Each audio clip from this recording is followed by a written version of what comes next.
faith book, the book of faith, the Word of God, the Bible. Magandang gabi po sa kanilang lahat. Ako po ay nagpapasalamat sa Panginoon sa binigay niyang pribilehyo sa akin ng pagbahagi po sa gabing ito sa ating FBK.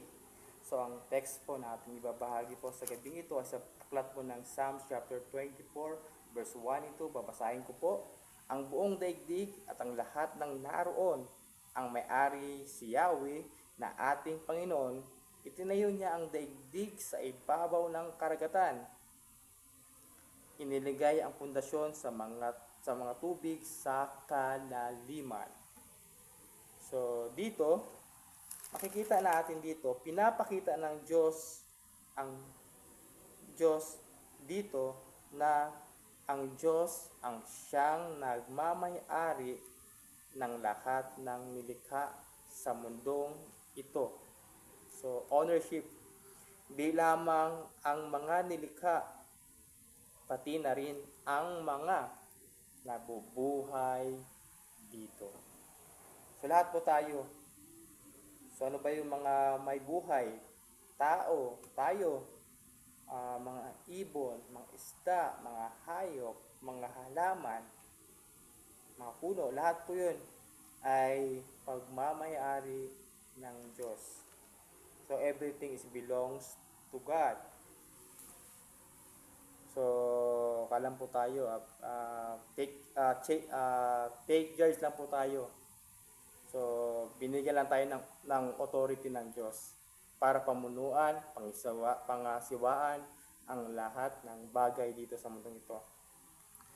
So, dito, binibigyan din rin dito na ang Diyos ang pinakamataas at pinakamakapangyarihan sa lahat ng nilikha.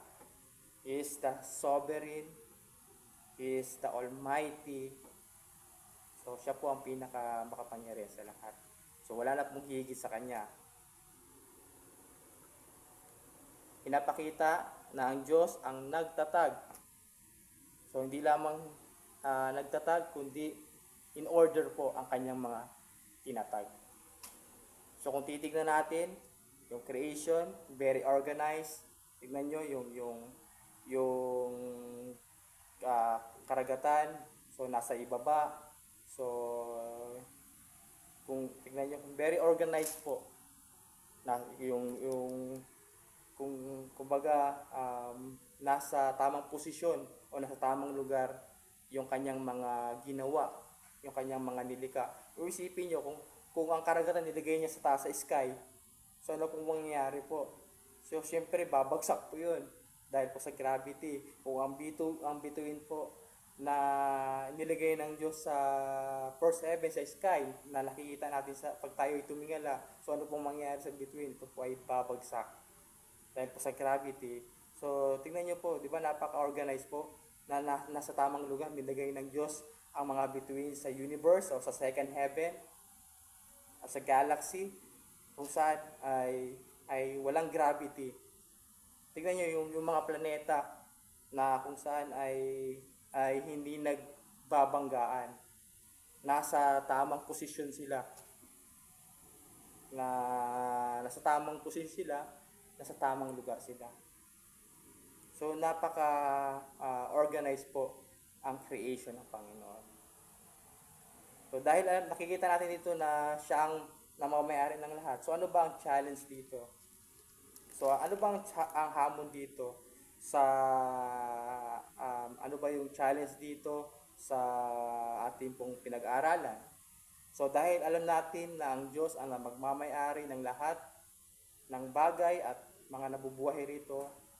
So, personal. So, ano ba yung personal? So, ano ba yung pwede natin gawin para sa Panginoon? So, yun ang tanong, unang tanong. Ito ay para sa mga tunay na anak ng Diyos, tunay na ipinanganak muli. So, tunay na tumanggap sa Panginoon. So, anong challenge dito para sa atin? So, ang challenge dito is una, kung ikaw ay may tatlong tipo dito na pwede natin gawin para sa Panginoon. So, una yung treasure. Kung ikaw ay financially good, pwede kang sumuporta para sa gawain ng Panginoon financially. Pangalawa, yung time. Kung ikaw ay merong mahaba yung panahon mo o mayroong kang mahabang panahon o mahabang oras, pwede mong ibigay yung time mo para paglingkuran ng Panginoon.